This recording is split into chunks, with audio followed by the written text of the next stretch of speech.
I'm Jason Palmer. You might remember me from such commercializing quantum events as the last one and the one before that.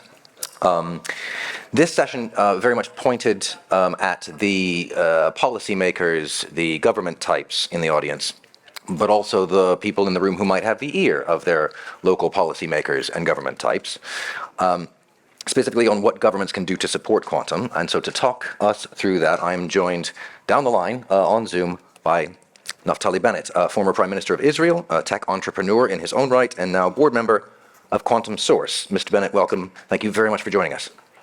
Great to be here. Now, I'm going to ask perhaps a question that is in the minds of the people in the room here, how it is, why it is, in a general sense. We can come to Quantum Source in a moment, but in a general sense, why you've decided to join the quantum computing effort.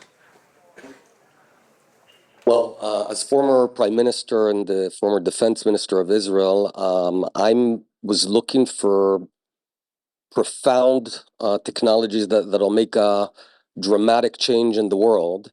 And I think even though it's a high-risk endeavor, I believe quantum computing will change the world in many ways. Some are going to be with potentially adverse consequences, but most of them are going to be amazing for humanity, primarily in the medical sector, where we'll be able to dramatically shorten cost and time to market, in chemicals, in physics, but there's also obviously defense-related aspects of cybersecurity, etc.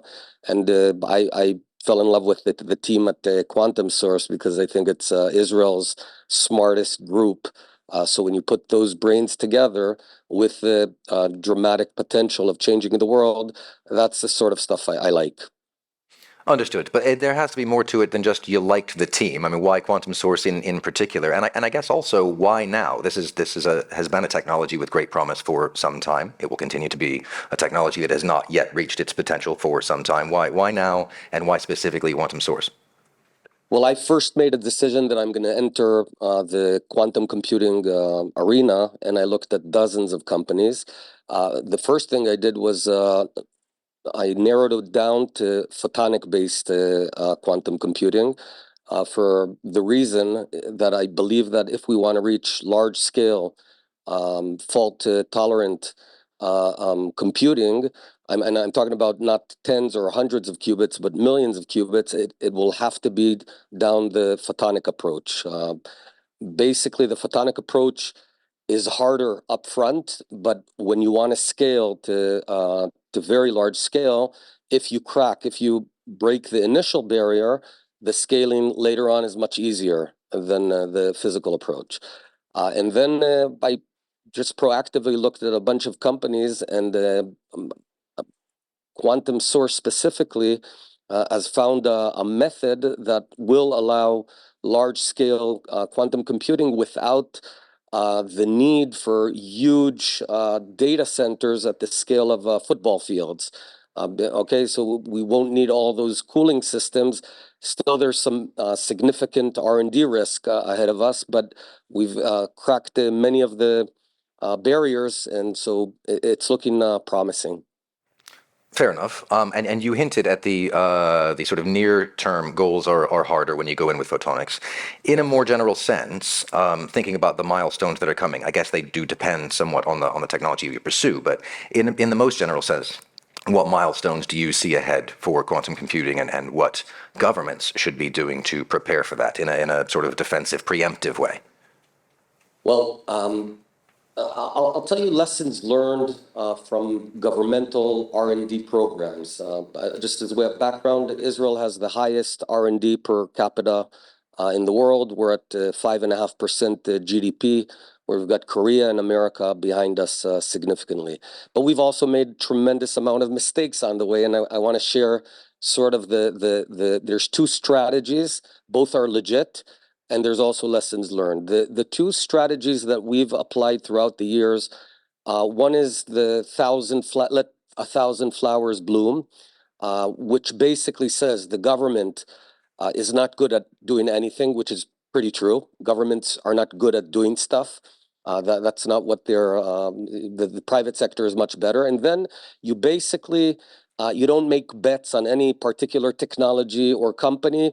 You create a very simple methodology for startups to access funds, and you let them go. The second approach is precisely the opposite. It's when there's a particular field that the country, the nation believes that it needs to master for various reasons. I would call it the Big Bang approach. You sort of want to jumpstart an entire ecosystem, and that's a huge bet, but it also has huge benefits. We tried this a few times. We succeeded once. We succeeded with cybersecurity. What we did, we decided we're going to zoom in. We're going to really dig into that field. Poured a lot of resource in, and I also what we did was create what I like to call random encounters. I'll through an example, I'll illustrate this. Much of innovation, and I'm saying this as a former founder of high-tech companies, innovation is casual, it's random, and you can't really command innovation. You can't say, hey guys, till 2 p.m. today, I want you to innovate 3 things. It doesn't work that way. It's serendipity. What a government can do is increase the chances that that serendipity will happen.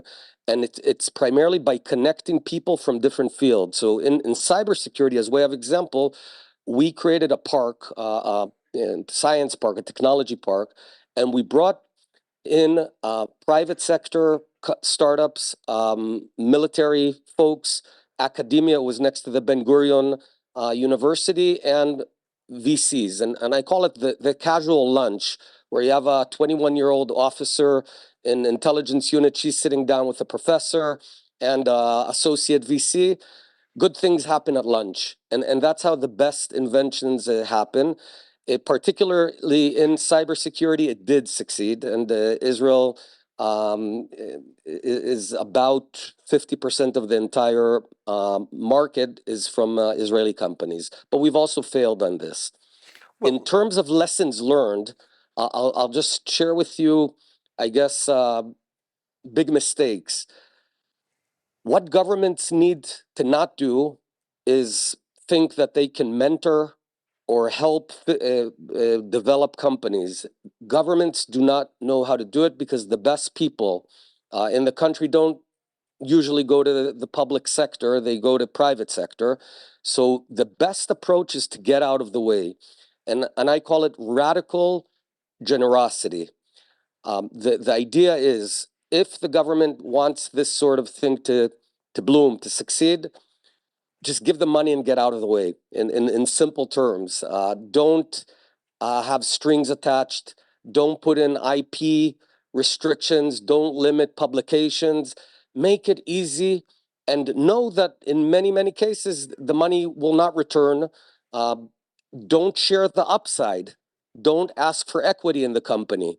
So those, I would say, are the biggest lessons learned.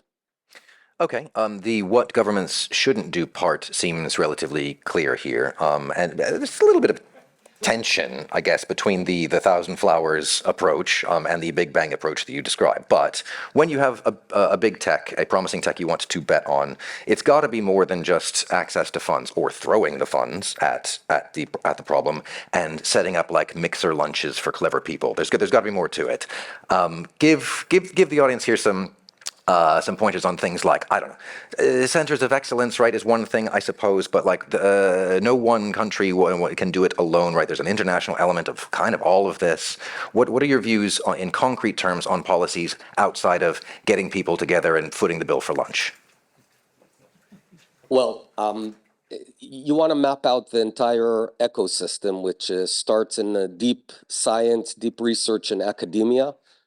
And there, in many cases, you need to create an infrastructure that no institution alone, or certainly no scientist alone, can fund and support. They just won't get you're talking about big resources. So that's one area, and to try and make it a shared resource for the various universities. We've done that a few times. The second thing is, especially with quantum computing, given that right now, to the best of my knowledge, there's no real commercial application in use in scale of the quantum advantage because it's not there yet. You want to prepare the infrastructure for the moment it will be there. And once quantum computing, breaks the initial barrier of quantum advantage, perhaps in 2, 3, or 4 years, and we're all rooting for all of the companies here, you don't then want to begin training people how to use it. You want to prepare them in advance. Think of those car races where the car stops at the side and everyone jumps on it, and within seconds the race car can continue. You want to prepare the team to know and the people how to use it, even though it's not there yet. And there's a plethora of companies, by the way, today who are already developing operating systems based on for quantum computing, even though the quantum computer does not fully exist. But by doing that, you're preparing the cadre of the future. So we don't need then to ramp up. And finally, as I said, radical generosity policy is the best. I know it's very difficult for governments fiscally to spend money, and in many cases they're asked, well, I don't understand, why are we betting and only the entrepreneurs will succeed and the investors, if they succeed, we don't get a return. Obviously, that's not correct. We get a huge return in our GDP, in our global standing, and even though it's not a direct return on the money, it's a worthwhile investment. So with all that in mind, just on that last point, and I'm sorry if this is tedious, but where do you stand on public-private partnerships, where a lot of this stuff is going in a lot of jurisdictions? Definitely, that's, I think at the point we are in quantum computing is precisely that. Given that, the academia is already all over this, now the big breakthroughs will be in the private sector. However, the private sector, from a VC approach, a venture capital approach, the risk is incredibly high. I mean, these are huge bets in capital, and therefore we are seeing money flow in, and not insignificant money, but not enough. And a government can dramatically reduce that risk by matching type programs. So $1 of investment, the government say will put in its own dollar, but again, it won't share the upside. So from a VC perspective, you get 2x on the investments. Sort of what Quisantum, PsiQuantum and Australia did. I think that's a very audacious approach. I know the Australian government is taking heat for why'd you choose this and why'd you choose that, but you got to take big bets and audacious bets, and I fully support that sort of approach. Okay, at the mention of Australia, I suppose one thing I'd want to ask, we've covered quite a lot of ground on what governments can do. Last question then, and you're not allowed to respond, Israel. What countries are getting the full package right? The funding, the regulatory environment, the talent pipeline, the whole business. Who impresses you? A very good question. By the way, Israel is not there enough in the quantum space. No, Go on. and we need to speed up. So we're behind from a governmental standpoint. I would say I'm looking at no one's doing it perfectly, but indeed Australia made that bold move. The UK, United States, I would say are fairly invested in this. Okay, and sort of ticking all the boxes you mentioned before in terms of getting the whole thing right, ready, early, I guess, is the main question here. That's right. Look. In many cases, and I've been in the private sector, then in the public sector. There's tremendous amount of criticism. Why should a government invest in this? Why? Why not let the private sector do it? Generally speaking, there's validity to that. However, I would say in certain fields where there's a huge advantage for the early movers, it's vital for countries to do it. Quantum computing is one of those places. For example, just from a straight security point, the countries that will have access to quantum computing, large-scale fault-tolerant quantum computing, will have a decisive advantage in cybersecurity and decoding, etc. And that'll be very limited, at least for the first few years. So it's going to be a limited resource. There's other fields where there's not limited resource. Okay, for example, solar panels or solar technology, which is great, it's important, but once any company in the world cracks it, anyone can buy a solar panel. Here, for the foreseeable future, the next decade or two, there's going to be a huge interim advantage to whoever cracks this. And that's one reason governments cannot sit on their hands. And the other is just the scope of investment is so big that usually private companies, except for the Googles and the Metas of the world, simply can't afford it. Right, understood. Mr. Bennett, thank you very much for your time. Let's thank Mr. Bennett. Thank you.